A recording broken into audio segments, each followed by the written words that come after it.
There's a very cool term that we are now using in cybersecurity, and that is the cyber kill chain.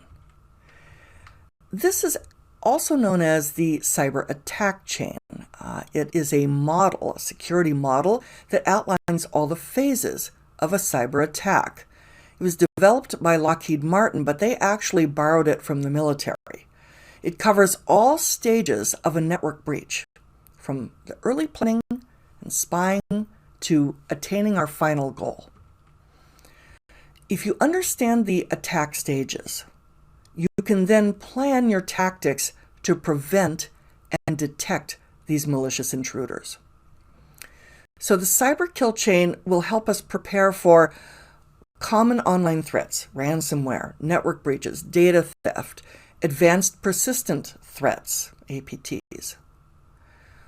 As I said, the origin of the cyber kill chain was from the military. They had this original concept.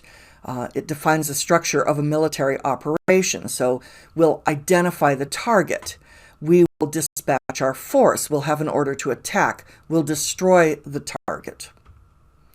In the cyber kill chain, we have these stages. We'll do recon, reconnaissance. Then we'll have weaponization, then delivery of the weapon, and then exploitation of the weapon or the target, then installation of the actual payload, and then command and control, and then actions on our objectives. Now, depending upon the vulnerability, depending upon the exploit we use, these could happen in rapid succession, where they almost seem to be like 3 at one time. Let's start with passive reconnaissance.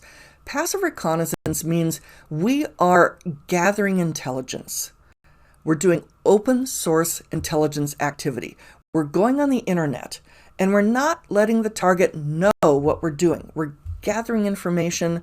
We're not going to interact with the target. We're not going to do anything so the target is aware. We don't alert them. We might be surveilling them from a distance. We could get employee email addresses, social media accounts. We'll focus on establishing who has access to the target. We'll try to map the infrastructure. What tools do they use? Software, devices, their overall security posture. Active reconnaissance, this is where you're going to interact with them to some degree. We'll be scanning them, port scan, vulnerability scan. We interact with the targets to get more information. What ports are open?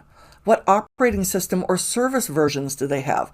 What policies are they running? What firewall rules do they have? Are there ways to bypass their firewall? Of course, active reconnaissance should set off the target's alarms, assuming that they have alarms. Then there's weaponization. With weaponization, we're trying to identify, okay, how will we deliver our payload? What will we create or use that will allow us to deliver the attack? We're going to identify or develop a malicious deliverable so that we can attack. It could be an exploit with a backdoor. Some common approaches to weaponization would be, let's use a botnet. You can rent botnets by the hour. Let's create an infected file, like an infected PDF or Office document or a video or an app. Let's Trojanize them. Let's prepare a phishing email. Let's prepare a server and a landing page for a phishing campaign. We'll talk more about that later. Let's stand up or compromise another machine to house the malware. Let's prepare a Metasploit staging computer for a shrink wrap attack. More on all of these soon. Let's create a virus or a worm. Let's create our own zero-day attack. Let's set up a Raspberry Pi, and then we'll go and physically plant it in their lobby or something. Let's prepare some malicious USB sticks. We're preparing the weapons. We haven't deployed them, but we're getting them ready. That's weaponization. Delivery. Okay, how are we going to send the weapon to the victim? We could send a phishing email. We prepared the email, now send it. We could scatter USB sticks in the parking lot. We could physically plant that Raspberry Pi on their network. Okay, We've sent them the weapon. Now let's exploit. Let's exploit the vulnerability by executing the code on whatever the target is. Often, we'll start with something really small, smaller malware. We'll call that the stager, or dropper, or a downloader. It's a little advanced party that once it gets a foothold, creates a communication back to us to download the larger, bigger, more destructive payload, the stage. We'll be doing that later on. We've downloaded the weapon. Now it's time to install it. Let's install the malware on the target. The stager downloaded the stage. It's time for the stage to be installed. We might download additional tools.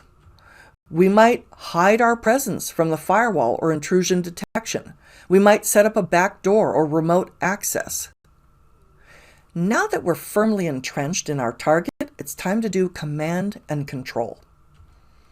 Let's establish a connection back to the command and control server.